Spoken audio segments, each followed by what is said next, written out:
Hello there, it's Friday the 1st of July 2016. This is actually the second time I've started recording this. I recorded 15 minutes, or I thought I hadn't pressed the record button. How? I don't know. How? God's sake. Well, I had a very, very lucky escape last night, boys and girls. A very, very lucky escape. But first, let me just read the messages from yesterday. We talked about food being sold in cinemas. And Sarah says in America, they sell pizza in the cinema. And it drives her crazy. Oh, Sarah. It must blooming stink. Does it stink? It's not very nice, is it really? You know, taking smelly food into cinema or on trains. I know the Americans, you don't use trains very much, but here, like the underground. Oh, mind you, got that metro system in what do you call it? The subway system in New York. Do you ever get on there and someone's eating a kebab? Oh, with onions, and it stinks, doesn't it? Or a portable curry or some sort of Chinese thing in a little plastic pot or something. Oh, they shouldn't be allowed to take smelly food or salami. Oh, in the stench coming off people's foods, dear. Pizza, I mean. Yeah, that would be hot and smelly, wouldn't it? Yes. Thank you to Mary, who says, my green jacket is nice, but it should be saved for St. Patrick's Day. How glorious St. Patrick, dear saint of our isle. Yes. And Joey says, always love watching your shows, Chris. They always make you smile. That's what they're supposed to do, make you smile. Let's smile together now. Are you ready? Go. Did you do it then? Were you smiling? Let's smile again. Let's do a different smile. Ready? 1, 2, 3, here we go. That's it, all smile together. We need to make the world happier. Happier. Yes. Rachel says, it isn't just Toys R Us that's naffing Wokingham, but it's Woking. It's not just Toys R Us that's naffing Woking. It's Woking itself that's naff. Rachel, dear, Woking is I always assumed it was a very posh place, Rachel. Especially with yourself living there, darling. Very, very, very posh. Rachel is very, very posh. Manilow fan. Oh, yes. Kiki D says, don't be down on fashion, Chris. Just imagine how gorgeous that green jacket will look in autumn and winter. Autumn and winter. Yes, a nice cashmere jumper or wool scarf in complementary earth colours. Brown, beige, rust, copper or orange. Work it, Chris. We gotta work. Work. Work. Work. Yes. Did you see my green jacket yesterday? Oh, are you a new viewer? Oh, well, you'll have to go on my wall and have a look. Join me on Facebook, facebook.com/Chris Reardon UK or youtube.com/Chris Reardon UK. Have a look for yesterday's date. Thursday, the 30th of June 2016, and you'll see yesterday's lovely green jacket from Ted Baker, the preferred clothes shop of United Kingdom Talk. Josh says, I like your jacket. It looks really smart. Thank you, Josh. I think it's nice as well. It's Bruce, isn't it? It's just Bruce that doesn't like it, dear. Bruce, who comes down to the quiz night I do at the King's Head Theatre Bar. I will have to try and get him on camera. We will have an interview one day about my green jacket. We will. Shania on the Isle of Wight loves my jacket as well. Thank you, Shania. Ben Parker. Apparently it was definitely Ben Parker who arranged to have that ceiling collapse on me yesterday and Wednesday at the King's Head Theatre Bar, but he missed by about half an hour. Ah, dear me, you missed again, Ben. You missed again, mate. Danny Irving. Hello, Danny. That's Ronnie's brother. You know Ronnie, don't you? My mate Ronnie. He's the one who thinks he's posh and isn't. You know, he would... People often, I'm going into different places. And who's that with you? Oh, please, that's my mate Ron. Don't say anything. Let him think he's posh. That's what it is, Danny. Yes. Danny says, was the pub called The Bull? No, it wasn't. It was called the John Salt. That's where we did a temporary quiz night due to the ceiling coming down in the King's Head Theatre Bar. It was the John Salt, and that's on Upper Street in Islington. Very modern. Very modern. Rory Dyer says, I'm sure people looked at the ceiling quizzically. What, you mean like this? How do you look quizzically? Like this? like that, wondering why that ceiling had come down. I think on the next quiz, I'm actually not there next week, but on the next quiz, I'm going to have to do questions about the old ceiling to see how many people were observant when it was up there. Do you like that idea? I do. And Rory O'Neill says, lately, Chris, you remind me of game show host Henry Kelly. Oh, yes. What was that programme we first saw him on? Game for a Laugh. Do you remember Game for a Laugh? Henry Kelly was on Game for a Laugh. I wonder if I can find that theme music. Just a moment, please. We're now trying to connect you to the theme music to Game for a Laugh from London Weekend Television, your weekend. ITV. One moment, please. Game for a... Oh, no, this isn't good because it's not come up. Oh, there we are. Game for a Laugh. Just a moment, please. Game for a Laugh. Game for a Laugh. No. Oh, no, it's not on there. Game for a Laugh. I'm having trouble with this mouse. I keep meaning to try... This is about 10 years old, this mouse. And it keeps sticking. Why don't I just buy... They're only about £5. I'm so tired. Is my face looking a bit puffy today? I'm looking at my black friend Charlotte. She used to say I looked a bit pasty. Am I looking pasty today? Game for a Laugh. Titles. Let's see if that works. No. Game for a Laugh. Oh, pop. No. Just a minute. No, not there. Game for a Laugh. Try London Weekend. London. Oh, hang on. 1 minute. Oh, Game for a Laugh, full episodes. Game for a Laugh theme. Is that going to work? Sky. No. Oh, what a shame. Game for a Laugh. Try one more. London Weekend.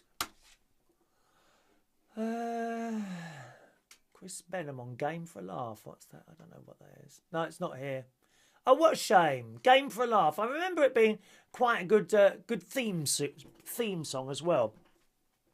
We'll have to seek that out. Perhaps Ray Reynolds, international television viewer from all over, programmes from all over the world, from his remote-controlled motorised satellite dish.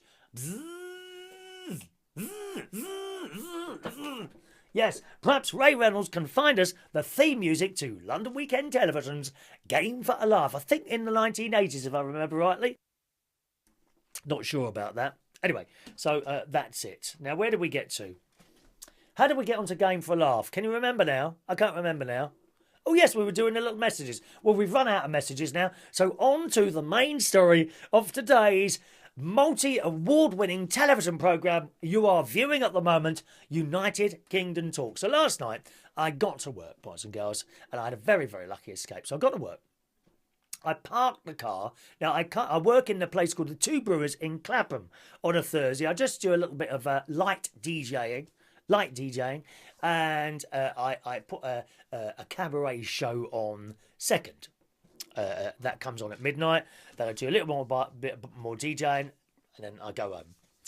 And so I park the car. Now, I can't park outside the pub. I have to park quite far back. Right, so I park there, say right at one end. Then you've got a big area that is only allowed for minicabs and taxis. Do you remember I got caught out twice last year when they changed what that bit of road was for and didn't tell anyone? Other than very small writing on a sign above McDonald's. You know, on the sign that's outside McDonald's, rather.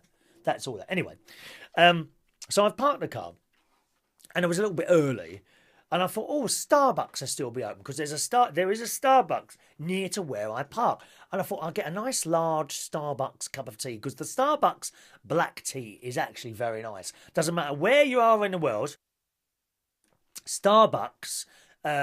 wherever you are, the tea will always taste the same. So I popped in there. I left my stuff in the car, and I had I bought my cup of tea. As I went in there, they're mopping the floor, you know. And it always reminds me, when I see people mopping the floor, it reminds me of when I first started working. I was 16 years old, and I used to work in this little place called Bilates, which was like a private supermarket, you know, independent supermarket, which was in Putney. He had 3 branches, actually, one in Barnes, one in Putney, and one in Clapham. And I worked in them all. But the Putney one is the one where I started, along the Upper Richmond Road. It's not there anymore. So I and I used to mop the floor in there at the end of the night, and I never really used to do it properly. Now, when you're mopping a floor, you got the old string mop. They're the best. The best mops you can buy are those old string ones with a decent amount of string on it. Now, you can get cheap ones for about 50p. They've hardly got any string on, dear. And if you scratch it, you can scratch the blooming thing because there's not enough. It's like someone, but like me. Look, there's not enough string on my head anymore, is there? So you need loads of string on these mops, and they are the best mops, and they're the ones we used to. I've tried those blooming things with sponges and this, that, and the other. Nothing can improve on a proper string mop, whatever that stuff is at the end. And I used to mop this, and I never used to push it on the floor. I just quickly done. So my opinion was, as long as the floor looked wet, when the governor came out to have a look, then oh yeah, you've done that now, When it dried again, the dirt marks were still on there because I wasn't rough enough. Oh, you need to be rough, don't you, boys and girls? We want a bit of rough, Not any of this nabbing. Oh, is that hurting you? No, we want it rough, don't we? Come on, girls. We want rough. We want rough and bad. That's what we want. And I wasn't rough and... Pardon? I wasn't... What do you mean? No, what are you talking about? No, I wasn't rough and bad with this mop. I was very soft. Oh, it's wet. That's too. Just because it's wet, it doesn't mean the job's been done. You've got to do it rough. You need satisfaction at the end of it. You really do. So please be a bit more rougher. None of this gentle. Oh, it's wet now, so it's done now. So it was all wet, this floor. And that's how I used to do it. Anyway, going back to... It was a nice little job it was. £3.25 I used to earn. 5 p.m. till 10 p.m. £3.25, honestly. But in those... And I used to smoke then. 65 pence a packet. That I think was that the hourly rate? 65... Just a moment. Just a moment, please. Thank you. I'll refer to my calculator. 65 times 5 equals... Yeah, that's it. Here you are. Told you. Always remember, 65 pence an hour.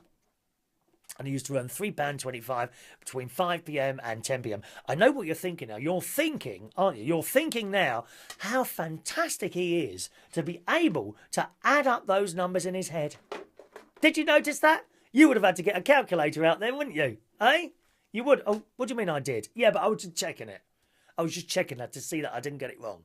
Back to the story of the tea in Starbucks. So I've gone into Starbucks. Yeah. Have you got time for... Yeah, you can have a cup of tea. So I ordered my tea. Large tea. £2.20. Overpriced for a cup of tea. But it is quite nice in Starbucks. And it's the only way you can get a decent cup of tea in Clapham at that time of night. McDonald's do tea. But they're a bit... I don't know. I don't think they use boiling water. It doesn't taste the same if you're not using boiling water tea. You know it doesn't. It's horrible. It's not very nice. And Subway, now they do a nice cup of tea, but by the time I get there, they've all, we've turned the machine off now. Let's turn the machine off now. 6 times I've heard that. We've turned the machine off now. We'll turn it back on then. Take a while to warm up again. Why haven't these places got kettles? If they have to turn the bloody machine off, buy a kettle. God's sake. Is my face looking a bit puffy today? It isn't it? My black friend Charlotte used to say to me that I looked pasty. Do I look pasty today and puffy? Anyway, so I've come out of Starbucks. Thank you very much, ladies. Goodbye. Went back to my car and I got my computer bag and put it over my shoulder, and I got I put my phone in my pocket and I put my wallet in the other pocket. So I walked down to the pub. Now I suddenly became desperate to go to the toilet. You know when you get like a couple of warnings before you want to go. Well, it went straight to the final warning. I want to go to the toilet. Right, so I've got into the pub, and the governor's standing there, Jimmy, who I've worked with for over 25 years now. I've worked with him. And we're both kind of coming towards the end of it now. Not the end of our lives, hopefully, but the end of work. Maybe another couple of years. I think couple of years maybe. And he's standing there, and I said, blimey, he's lost a load of weight. Look, it's like that now. You know, whereas before he was like that. And what it is, I forgot. He's got a very bad arm. I can't remember. I think he had an operation on his arm, and it didn't quite work as well as they thought it would done. And he's in constant pain with his arm, and he can't go to the gym anymore. So all that's gone down to, I suppose, how you would normally be. I don't know if you're any thinner if you've never been to the gym, or if you did go and you went like that, and then does it get thinner than it would normally be? I don't know, but he looked very thin. So I said to him, "Are you all right?" And he told me it was his arm, of course. That was it. So a terrible thing to be in constant pain really all the time. Ronnie has this actually with his back because he's got a bad back and he's in constant pain. It's a terrible, terrible thing. So if you are one of those people, then my heart does go out to you, you know. So I put my bag down, rushed into the toilet, dear. And then came back out again. I thought, I'll take my phone in the toilet. You know, it's quite nice to sit in the toilet sometimes for a little while and do messages, isn't it? Do you do that yourself? So I went to the toilet. I came back out of the toilet. And I've got my computer out the bag. I'm setting up the computer, ready to play the music. They got the football on, so I'm starting a bit later. I was there on time, but they asked me not to start until the football was finished, and that's good. That's okay. And then I thought, well, I'll get my phone out the bag, and I couldn't find it. So, my bag's got like 3 sections, you know, 1, 2, 3, computer bag. So I thought, I must have missed it. Went back through the 3 sections again, lifted up all the wires, no phone in the bag. Oh, it must be in my red top. Now, I've gone through the pockets on my red top, which is now hanging over the back chair. It's not in there either. Oh, where can that be? Must have missed it. It's got to be in the bag. Looked in the bag a 3rd time. No, still hasn't appeared as if by magic. There was no Disney working in the 2 Brewers last night. Let me tell you that. No Disney. Nothing appeared as if by magic. I thought maybe I've left it in the toilet. Now, we've got a little private toilet that the staff use. Thank God for that, because I do hate using public toilets, don't you? Oh, sitting on that seat, though, you don't know what sweaty arses, dear, have been sitting on that seat. Oh, it's disgusting. They should provide, in all public toilets, I think, little disinfectant wipe things, shouldn't they? You know those things that, or you could carry them around yourself when I think about it. You know those little packets of things that you buy from a shop, and you open the thing, you try and pull one out, and about 200 come out at the same time, don't they? While you're trying to get this wet wipe type thing, disinfectant out of the thing. That's what you should carry away. Give it a good clean before you start using those disgusting public toilets. And what is it with public toilets that people seem to think they can pick their nose and wipe it on the wall? What is all that about? Please, you disgusting bastards. I do hate using public toilets, but we don't have to do that now because we've got our own little toilet, which is quite nice. So I went back in there. No phone to be found. Maybe it's in my car. So I went once again, had another look in the bag and another look in the pockets in my red jacket, and my wallet was in one side, but no mobile phone. Must have left it in the car. So I then walked back up to the car, which is a couple of minutes walk away. Now, you don't want to leave your phone in a car in Clapham, right? It's not nice. People tell you how wonderful Clapham is. It is not a nice area. You wouldn't want to live there. The house prices are shockingly high, but it's a dump, dear. It's a dump. And when you walk up and down Clapham High Street, you see the trash that's walking down there, dear. You wouldn't want to walk down there with gold things sparkling away round your neck and round your wrist or on your fingers. You just wouldn't want to do it. Got to the car. And I was like, oh God, what if someone's seen the phone and they've smashed the window and nicked the phone? No phone anywhere to be seen. Not on the floor, not in the middle bit, not in the side. And then it dawned on me. You've lost your phone. It's got to be in the bag. Went back to the pub. Looked back in the bag for the 5th time. Not in there. Looked around the desk, not in there. So then I went in to see the cabaret act last night, which was Danny Beard. Very funny, very good. Although he can never hear... I think he's going deaf because he can never hear the bloody monitor. Can't you hear the monitor? You need some hearing aids, Danny. Danny, get some hearing aids, love. Very good cabaret act. And I said, can I borrow your phone a minute? Can you ring my phone? So he just handed over his phone, and I rang the phone. I could hear, ring, ring. And I'm looking around, nothing, no noise at all. I thought, I've lost it. I've lost the phone. And I remembered I've got this Find Your iPhone thing. So I started tapping on the computer, and then someone answered, hello? I said, oh, hello. I said, I've lost my phone. He said, yes, mate, in an accent. Yes, mate, I've just found the phone. A northerly accent. And I said, oh, right. I said, whereabouts are you? I said, I'm just in Clapham at the moment. Well, we've just been to Byron Burgers. He said, but we're on the Wandsworth Road now. I found the phone outside Byron Burgers on the floor. I never heard it drop out of my pocket. On the floor. He said, and I picked it up before anyone nicked it. He said, where are you? I said, well, I'm in Clapham at the moment. He said, well, I can come over after we've finished down the pub. We're watching a match. I said, I tell you what, do you mind if I come and pick it up from you? And he said, yeah. He said, we're not sure which pub we're going to. I'll text you when we're there, and then you'll know. Okay, thanks very much. Put the phone down. Now, of course, it's at this point you're wondering, is he going to ring or not? Is he actually going to ring? And minutes passed by. And you're thinking, is the phone unlocked? Did you remember to lock the phone? And I know they lock automatically, don't they? But you think, has he been able to see what's on the phone? Is he now withdrawing large sums of money from my building society account or my bank account? And I'm thinking, well, it hasn't rung yet. You know, probably just a few minutes passed, which seemed like hours. And I think, you know, should I wipe the phone? Because I'm supposed to be able to do that remotely from a computer. And I started going on to Find My iPhone, and I couldn't work out how to do it, could I?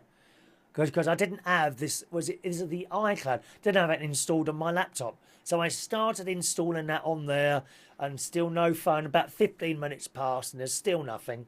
So I went into Danny. I said, has the phone rung at all? He said, no. I said, I don't think I'm going to get this back. And then I just happened to look at the phone, and he texted where he was. Wow. Okay. So I went to the manager. I said, look, I've got to go and pick my phone up. Yeah, go on, go, Chris. No problem at all. So I jumped in the car. We worked out where this place was. About 4 minutes drive away, that's all. Jumped in the car and got to this place on the Union Road, which is in Lambeth. And it was a little pub, and they had the football on, so there's two bars. So I went in one bar. I said, has anyone found a phone? Nothing, no. I said to the bar lady, anyone hand a phone in? No. Went in the other side. Anyone in here found a phone? And there was nothing. No one said a word. Oh, Christ. So I came back outside in order to ring this bloke back from the phone. And another lad followed me out, actually. He was about 25, 26. He says, have you lost your phone? I said, yeah, I don't know where it is. He said, what do you want to borrow my phone and ring it? Ever so nice. Really nice he was. And good looking as well. I thought he'd followed me out to chat me up. Ha! Wonder should be a wonderful thing, dear. I should be so bloody lucky. I should be so lucky. Lucky, lucky, lucky. I should be so lucky. Love. So then I said, that's all right. I said, I've got another phone in the car. I'll ring the lad from there and see what happens. All right. He said, no problem, mate. Good luck. Hope you find your phone. Isn't that nice? Isn't that nice for someone to come out like that? Got back to the car, rang my number, and he's answered straight away. He said, all right, mate. He said, are you outside? I said, yeah, that's right. He said, oh, I'll come out. I said, are you in that bar? He said, yeah, we're sitting in the back watching the telly. Oh, okay. Because I only went in the front, didn't I? Like an idiot. So immediately someone come out the door. And again, young lad, about 25, 26, good looking. I thought, here's my chance. And he had the phone. There you go, mate. I said, oh, thanks ever so much. And I shoved 30 quid into his hand. He said, no, you haven't got to give me anything. I said, just please take the money. I said, I am so grateful. Really good. So I stopped. I didn't have any money on me. I never, ever take money out with me. Never. If I'm at work. Don't need it. So I had to go to a machine. Luckily, I had my card with me. So I had to go to a machine and draw money out, dear. I never, ever take money out of one of those cash points. Certainly not the one in Clapham High Street. My God, you're lucky to be stabbed while you're standing outside there at that money machine.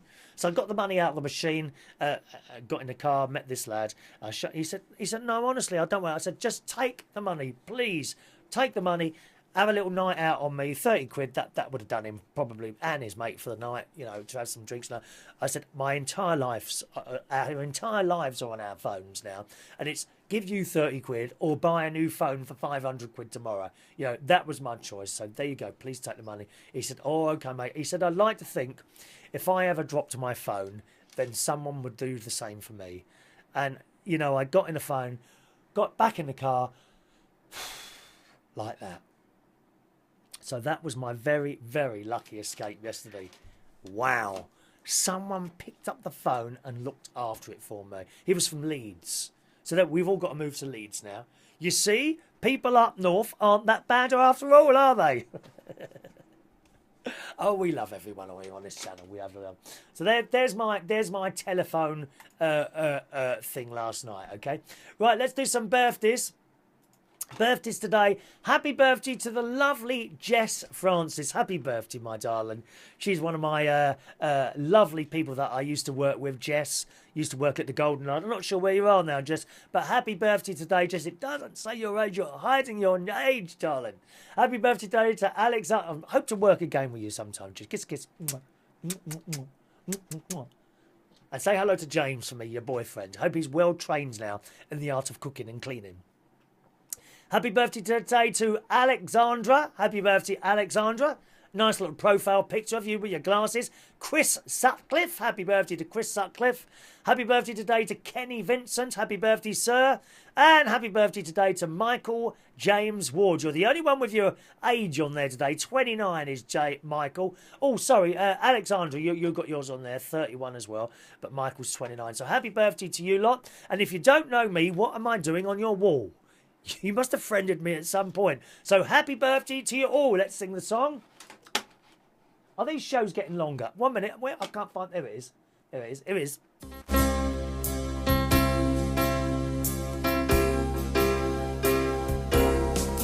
Happy birthday to you. Happy birthday to you. Happy birthday, Jess, Alexandra, Chris, Kenny and Michael. Happy birthday to you. All right? Have a lovely birthday. 1, 2, 3, 4, 5 people's birthday today. Happy birthday with all 5 of you and have a lovely day, okay? Tonight, it's Friday night, boys and girls, which is the big karaoke night. Join me hosting karaoke tonight and our wonderful, wonderful customers and staff at Central Station, Wharfdale Road in King's Cross. That's where the karaoke is tonight, and indeed every Friday from 8:30 p.m. every Friday. Join us for free karaoke tonight at Central Station, Wharfdale Road in King's Cross in London. 8:30 to midnight. Apart from that, have a nice Friday. Thanks for watching, and look after your telephones. Cheerio.